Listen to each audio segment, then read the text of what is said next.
penis to get paid. White fucking privileged racist fucking male that doesn't stand for women's rights. Get the fuck out of here. Fuck dipshit. And get that camera out of my face. Either. Fuckwit. So how many more women have to get knocked down before society stands up and shouting in my face, I'm supporting this. Shut up. Relax. Shut up. What the hell are you doing? What's wrong with you? Why did she do this? This is what a feminist looks like. Is that really feminism? Is it really people like that and behaviors like those that will push for a change in society? Wow. Well, feminism, like any other ism, like Marxism or liberalism, has to be taken as a political movement. So it isn't the case that if you believe in equality between men and women, you're automatically a feminist. You have to look at their policies and who their leaders are. And at the moment, I think it's one of the most divisive and exclusionary groups out there. Fewer than 1 in 5 women in America describes themselves as a feminist, even though over 85% of them believe in inequality between the sexes. Why? Because they know that feminism has become something different now. You've actually hit the nail on the head about why women aren't associating as feminists, because you're right. I didn't say that. It's very like you said, it's very difficult to get 50% or more of the population to agree to one thing, and feminism is political, and at the moment it's the arm of a left-wing ideology. They're calling for anti-austerity, they're calling for things that a lot of more conservative women, more libertarian women, more independent thinkers just can't fit into. People like Beyonce. In the UK, the numbers are even worse. Just 7% of women in the UK describe themselves as feminist, despite the fact that 92% of women in the UK believe in equality of the sexes. It's very clear what's happening. They don't believe that those two things mean the same, because if they did, they'd give the pollsters the same answer to both those questions.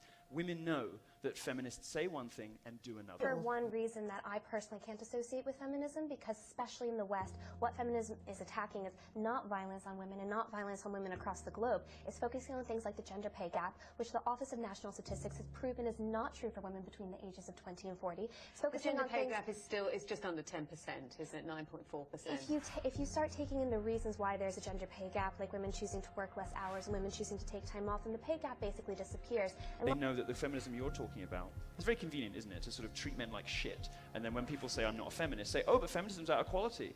That's not what feminism has become. It's not what feminism is anymore. Feminism is a mean, vindictive, spiteful, nasty, man-hating philosophy. Lots of feminists like to say, well, we need to protect women because women aren't capable of making their own choices. They're not. Yes, they are. They're saying we're not capable of choosing to take the same route that some of our male counterparts are. Women are abandoning it in their millions. Women don't want feminism anymore. They have rejected your version completely. We want to end gender inequality. Fighting for women's rights has too often become synonymous with man-hating. It is that this has to stop. Feminists claim to push for equality, but are they truly pushing for it in ways and in areas where it is warranted? Men and women are very different in many ways, so why complain when society treats them differently? Everywhere we hear about massive gender bias against women in fields like physics, technology, engineering. Well, what if it's just not true? Women tend to gravitate to fields such as education, English, psychology, biology, art history, while men are more numerous in physics, mathematics, computer science, and engineering. Why should that be? Well, there's no simple answer.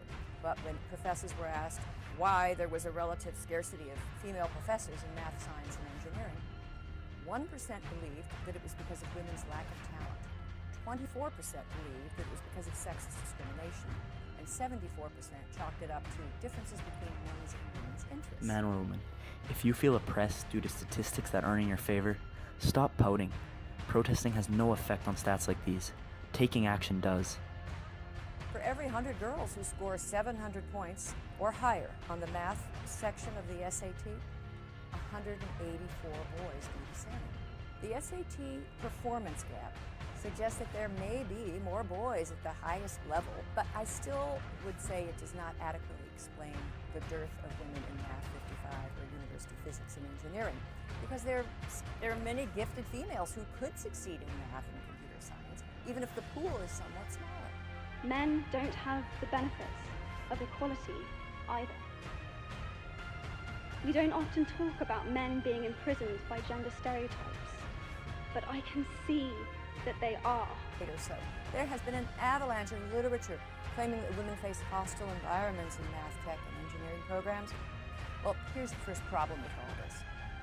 Why is there so much alleged discrimination in math and engineering, but not in biology, agriculture, veterinary medicine, law? where women are flourishing. Nothing is stopping a woman or a man from going on to accomplish anything in today's world but their own fear. There's a lot of evidence that men and women, taken as groups, have somewhat different propensities, aspirations. Women earn more PhDs than men in the humanities, social sciences, education, life sciences.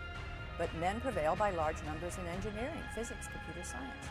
It is time we start accepting the natural differences between men and women, and using these differences to society's advantage instead of angry and hateful protesting that is fighting for equality where equality is not needed. There are places where sexist injustice is present, like in the Middle East or China, but here in the West, feminism has failed. Both men and women should feel free to be sensitive. Both men and women should feel free to be strong. Be that in the pursuit of happiness, men and women take slightly different paths. If we stop defining each other by what we are not, and start defining ourselves by who we are, we can all be freer.